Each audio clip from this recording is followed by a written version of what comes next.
বন্ধুরা, আজ আমি বানিয়েছি চিল্লি ফিশ। এই চিল্লি ফিশটা কিন্তু খেতে অসাধারণ লাগে। রুটি, গরম ভাতে বা ফ্রাইড রাইস যে কোনো দিয়েও খাওয়া যায়। কিভাবে বানিয়েছি এই চিল্লি ফিশটা আমরা প্রথম থেকে শেষ অবধি ভিডিওটা দেখতে থাকুন।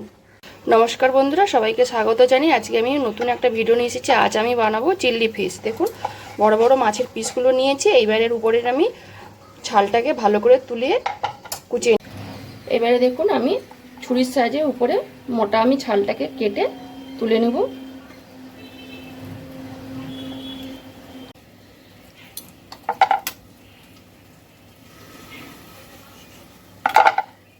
দেখুন এইভাবে মাছের আমি উপরের ছালটাকে তুলে নেব, দিয়ে ছোট ছোট করে পিস করে আমি কেটে নেব।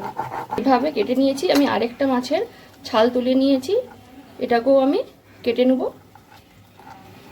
এইভাবে ছোট ছোট আমি পিস করে নেব। এইভাবে আমি প্রত্যেকটা মাছের সাইজ করে নেব। দেখুন মাছটাকে আমি ছোটো ছোটো করে সাইজ করে নিয়েছি, একদম কুচু কুচু করে। আর এই মাছটা কিন্তু বলতে ভুলে গেছি, এটা হলো রূপচাঁদ মাছের আমি চিল্লি ফিশ বানাবো। আর নিয়েছি দেখুন ক্যাপসিকাম, লঙ্কা কুচোনো, পেঁয়াজ কুচোনো। পেঁয়াজে দেখুন এরকম বড় বড় করে কুচে নিয়েছি। আদা কুচোনো, রসুন কুচোনো, আদা রসুন বাটা। প্রথমে এবারে মাছটার মধ্যে আমি একটা ডিম ভেঙে নেব।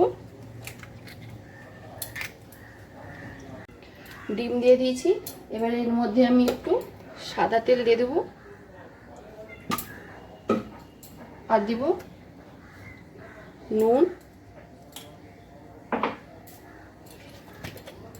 একটু ভিনিগার,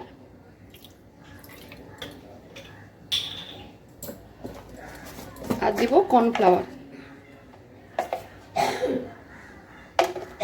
ভালো করে এটাকে আমি এবারে মেখে নেব। 10-15 মিনিট ভালো করে কিন্তু মাছটা মেখে রেখে দিয়েছি। দিয়ে দেখুন সাদা তেল কড়ার মধ্যে গরম করে নিয়েছি। এবারে চিল্লি ফিশগুলো আমি ভেজে নেব।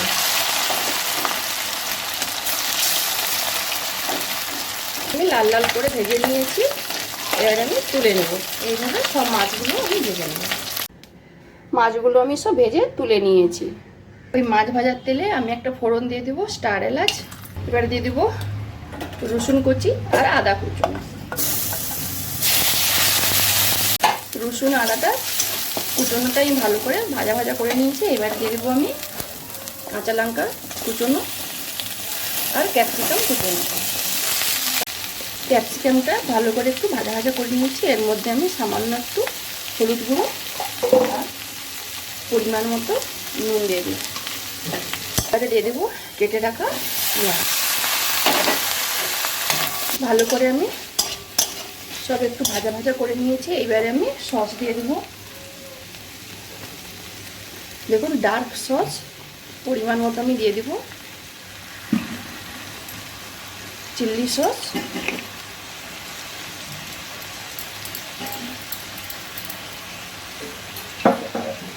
আর দিব টমেটো কেচাপ।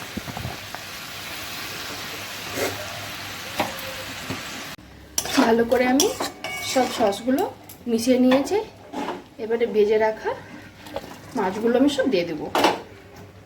ভালো করে আমি মিশিয়ে নেব। আর দেবো আমি একটু ভিনিগার, অল্প দেবো আমি, আর সামান্য একটু আমি জল দেব। 3-4 মিনিট ভালো করে আমি ফুটিয়ে নিয়েছি। ব্যালেন্সটা ঠিক রাখার জন্য আমি অল্প একটু চিনি দিয়ে দিচ্ছি, আর দিয়ে দেবো কর্নফ্লাওয়ার গুলে নিয়েছিলাম, এবারে আমি দিয়ে দেবো।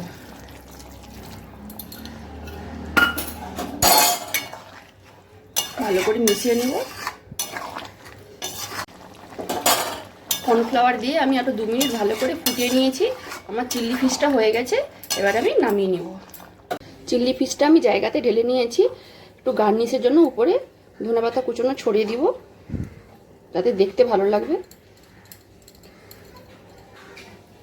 দেখলেন তো বন্ধুরা চিল্লি ফিশটা আমি কীভাবে বানালাম। যদি এই রেসিপিটা ভালো লেগে থাকে তাহলে অবশ্যই একবার বাড়িতে বানিয়ে খাবেন, আর আমাকে কমেন্টে জানাবেন। যেসব বন্ধুরা আমার রান্নার ভিডিও পছন্দ করেন তারা অবশ্যই লাইক কমেন্ট শেয়ার করবেন, আর যেসব বন্ধুরা ইউটিউব চ্যানেল থেকে দেখছেন তারা সাবস্ক্রাইব করে পাশের ঘন্টাতে ক্লিক করবেন। সবাই ভালো থাকুন, সুস্থ থাকুন।